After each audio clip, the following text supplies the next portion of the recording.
न भूतो न भविष्यती असे राज्यव्यापी बेमुदत आंदोलन राष्ट्रीय आरोग्य अभियानातील कंत्राटी अधिकारी व कर्मचारी यांनी 19 ऑगस्टपासून सुरू केलं आहे। यास पाठिंबा देत राज्यभरातून सुमारे 30,000हून अधिक कंत्राटी अधिकारी व कर्मचारी बेमुदत काम बंद आंदोलनात सहभागी झाले आहेत।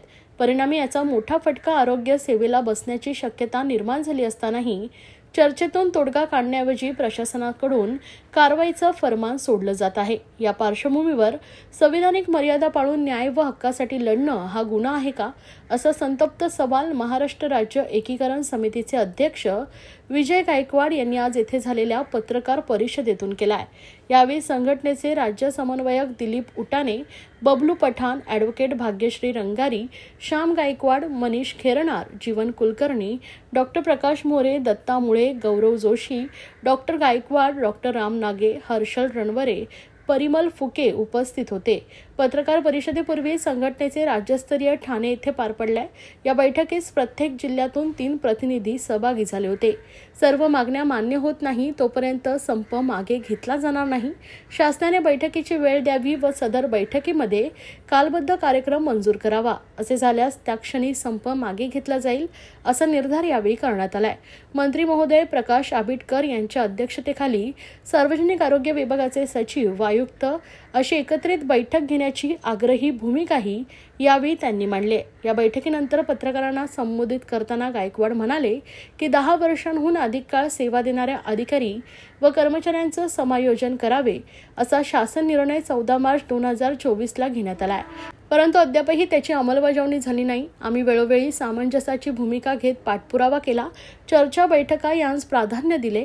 मंत्री महोदय प्रकाश आबिटकर यांनी याबाबत सकारात्मकता दर्शवली, मात्र मुख्यमंत्री महोदय, आरोग्य सचिव यांच्याशी एकत्रित बैठकीचे दिलेले आश्वासन त्यांनी अद्याप पूर्ण केलं नाहीये।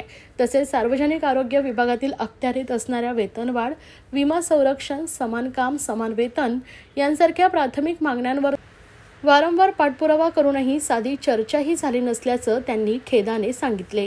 हीच आहे की मागील 14 मार्च 2024ला जो शासन निर्णय काढला, त्या शासन निर्णयाच्या संबंधाने सगळं राष्ट्रीय आरोग्य अभियान अधिकारी आणि कर्मचारी या सगळ्या कर्मचाऱ्यांचे या ठिकाणी समायोजन व्हावं ही प्रमुख मागणी आहे। या ठिकाणी कोविड काळामध्ये ज्या राष्ट्रीय आरोग्य अभियानमधल्या कंत्राटी अधिकारी आणि कर्मचारी काम केलेलं आहे, त्यांनी अत्यंत महत्त्वाचं काम केलं आहे। सगळ्यांचे दारं बंद होते तेव्हा या लोकांनी काम केलेलं आहे।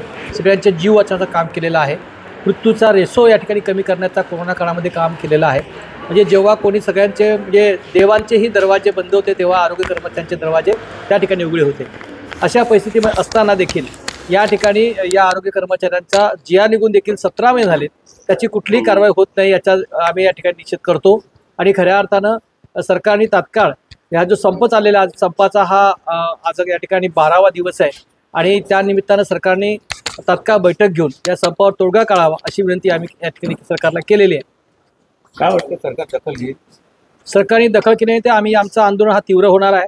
अनेक ठिकाणी त्या ठिकाणी मोठ्या प्रमाणात तो आंदोलन होईल आणि वेळ पडल्यास जर सरकारने दखलही घेतली नाही तर आम्ही आमरण उपोषणाचा हत्यार देखील आम्ही उपसू, असं आम्ही या सरकारला सांगू इच्छितो।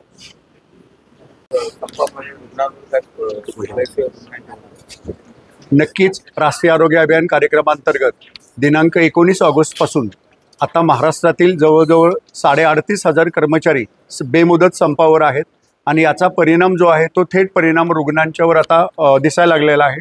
संपूर्णपणे जे लसीकरण असतं बाळांचं ते पूर्णपणे गेल्या 10-12 दिवसाच्या कालावधीमध्ये त्याचा पूर्णपणे त्याच्यावर अफेक्ट झालेला आहे। त्याच्याबरोबर आपले जिल्हा रुग्णालयामध्ये जे डायलिसिस विभाग असेल किंवा एक स्पेशल न्यूबॉर्न केअर युनिट असेल, त्याच्यानंतर एक NBSU म्हणून एक विभाग आहे, त्याच्याबरोबर हिमॅटॉलॉजी विभाग आहे, या सगळ्याच विभागामध्ये जे काही रुग्ण येत आहेत किंवा जी काही बालकं येत आहेत या बालकांच्या सेवांच्यावर पूर्णपणे याचा परिणाम झालेला आहे।